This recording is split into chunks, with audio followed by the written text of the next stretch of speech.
તું કોને મારે છે રાજા? તમે તો શરીરને મારો છો, હું શરીરી છું. નૈનમ છિંદંતી શસ્ત્રાણી નૈનમ દહતી પાવક. આ સંસારમાં અગ્નિ ક્યારેય બાળી ન શકે, શસ્ત્ર છેદી ન શકે, પાણી ભીંજવી ન શકે, વાયુ સૂકવી ન શકે. હું તો આત્મા છું. જ્ઞાનની વાત કરી એટલે રહુગણે પૂછ્યું કે મહારાજ તમે છો કોણ?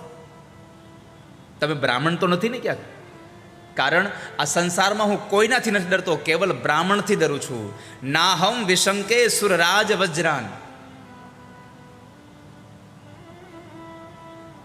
હું ઇન્દ્રના વજ્રથી નથી ડરતો, શંકરના ત્રિશૂળથી નથી ડરતો, યમના દંડથી નથી ડરતો. હું ડરું છું તો કેવળ ને કેવળ એક બ્રાહ્મણના અપરાધથી ડરું છું. કારણ કે ઇન્દ્રનું વજ્ર, શંકરનું ત્રિશૂળ અને યમનો દંડ મારવા ચાહે તો મને એકને મારે, પણ જો બ્રાહ્મણનો અપરાધ થઈ જાય અને શ્રાપ મળી જાય તો મારા આખા કુળનો નાશ થઈ જાય. માટે હું બ્રાહ્મણના અપરાધથી ડરું છું.